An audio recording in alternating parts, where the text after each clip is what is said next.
Shalom saudaraku, berjumpa kembali bersama dengan saya, Pendeta Jakob Setio, dalam program Sapa Jemaat di Rumah. Mari kita masuk dalam hadirat Tuhan, kita berdoa, mohon penyertaan dan berkat Allah dicurahkan atas kita. Bapa, kami menyerahkan waktu renungan firman Tuhan kali ini ke dalam tangan kasih-Mu.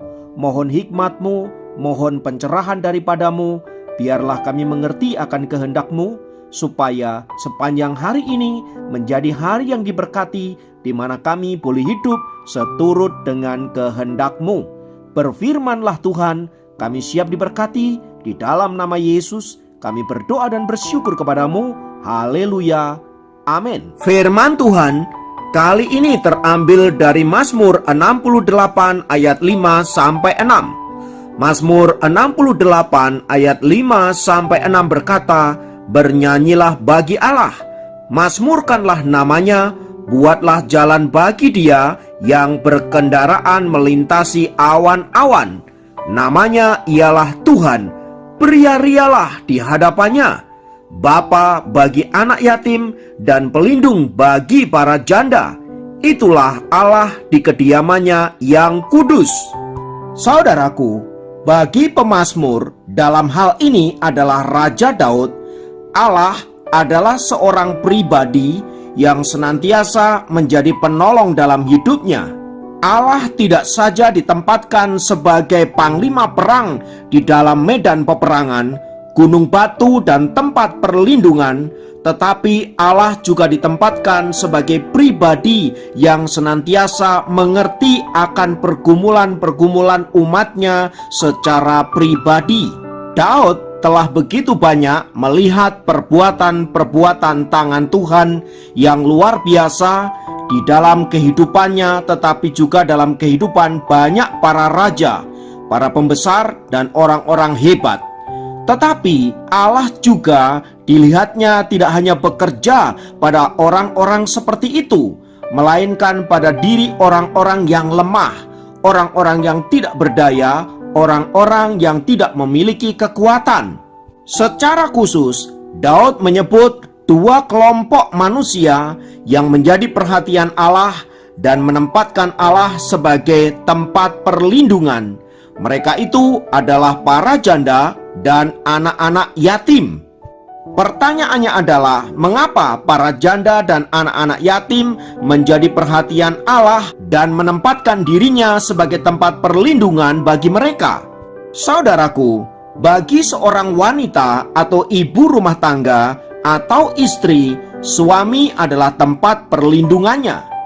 Di tangan suami, para wanita atau para istri itu akan merasa aman. Dalam konteks orang Ibrani, memang laki-laki atau para suamilah yang menjadi tempat perlindungan bagi para wanita atau istri. Di dalam naungan para suami, wanita-wanita ini akan merasa aman dan nyaman karena merasa ada seseorang yang melindungi, ada seseorang yang mencintai, dan ada seseorang yang senantiasa memperhatikan hidupnya. Karena itu tak heran saudara-saudara, wanita atau para istri pada umumnya pada waktu itu menggantungkan hidup mereka kepada suami-suami mereka. Nah, bisa dibayangkan bila kemudian suami-suami itu diambil daripadanya, maka perempuan-perempuan ini akan kehilangan segala-galanya. Kehilangan harga diri, kehilangan martabat, kehilangan tempat perlindungan, bahkan kehilangan masa depan mereka. Demikian juga halnya dengan anak-anak. Seorang ayah adalah figur yang senantiasa menjadi panutan, menjadi tempat perlindungan, menjadi tempat di mana anak-anak itu mengalami kasih dan sayang. Karenanya, bila seorang ayah diambil dari kehidupan anak-anak itu, maka mereka akan kehilangan masa depan, kehilangan pengharapan, dan lain sebagainya. Itulah sebabnya saudaraku, pemazmur menempatkan Allah sebagai tempat perlindungan bagi kedua kelompok orang itu. Seolah-olah pemazmur ingin mengatakan bahwa Allah akan menjadi suami bagi para janda dan akan menjadi ayah bagi para yatim. supaya dengan demikian baik mereka para janda atau mereka para yatim senantiasa memiliki pengharapan akan masa depan, memiliki tempat perlindungan yang aman dan damai sejahtera karena ada pribadi yang senantiasa menyertai mereka. Itulah sebabnya saudaraku, mengapa pemazmur ingin mengajak orang-orang Israel, secara khusus mereka para janda, para anak yatim, untuk memuji Allah, untuk menaikkan syukur kepada Allah, menyembah Dia, karena memang Dia adalah pribadi yang mengasihi mereka dan senantiasa menjadi tempat perlindungan bagi mereka. Sepertinya pemazmur ingin mengatakan bahwa bila tidak ada seseorang yang bisa melindungimu, bila tidak ada seseorang yang bisa menyertaimu, maka akulah Allah yang akan melindungimu, akan menyertaimu, dan akan menjadi penolong dalam segala jalan-jalanmu. Oleh karena itu, para janda, para anak yatim, jangan takut, jangan gentar, dan jangan putus asa, sebab aku Tuhan yang akan menjadi pelindungmu. Semua ini ingin menggambarkan betapa Allah yang disembah oleh Raja Daud, oleh pemazmur, adalah Allah yang peduli kepada mereka, orang-orang yang lemah, orang-orang yang papa, orang-orang yang putus asa, orang-orang yang tidak berdaya.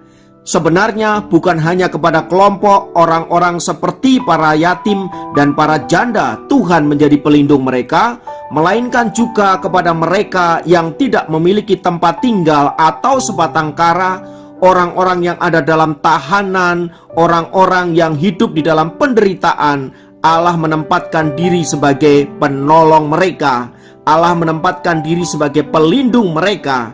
Ayat yang ke-7 berkata, Allah memberi tempat tinggal kepada orang-orang sebatang kara. Ia mengeluarkan orang-orang tahanan sehingga mereka bahagia.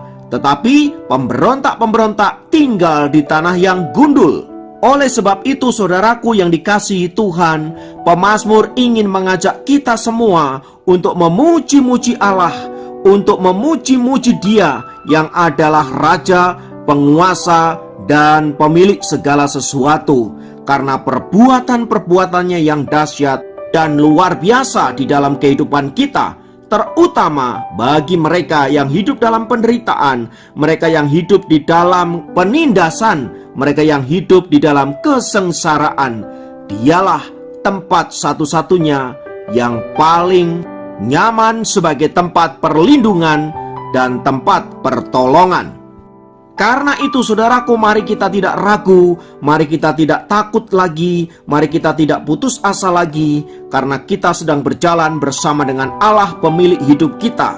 Firman Tuhan katakan, jangan takut, kuatkan dan teguhkanlah hatimu, sebab bersama dengan Tuhan, engkau akan melihat perbuatan-perbuatan tangannya yang ajaib yang ada di depan matamu.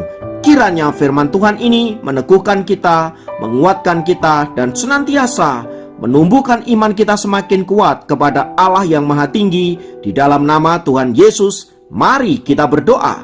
Tuhan, kami naikkan syukur untuk anugerah-Mu, untuk karya-Mu, untuk kasih-Mu, untuk penyertaan-Mu, karena perbuatan-perbuatan tangan-Mu yang ajaib bagi hidup kami, orang-orang yang papa, orang-orang yang menderita, orang-orang yang hidup di dalam kesusahan. Engkaulah penolong kami, Engkaulah kekuatan, Engkaulah penghiburan kami.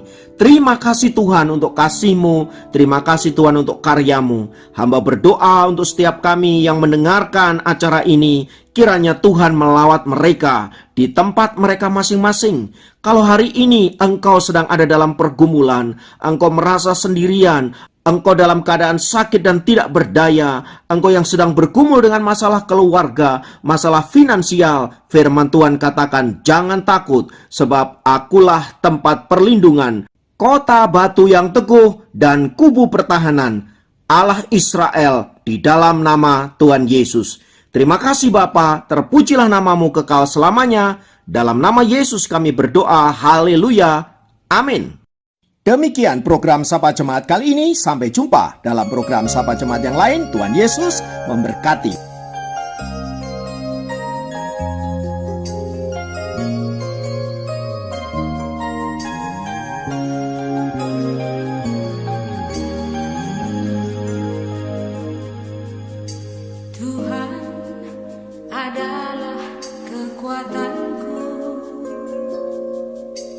Bersama Dia ku tak akan goyah.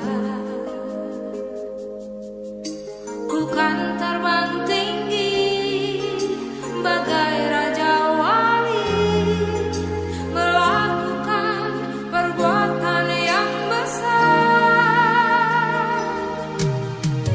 Tuhan adalah kekuatanku,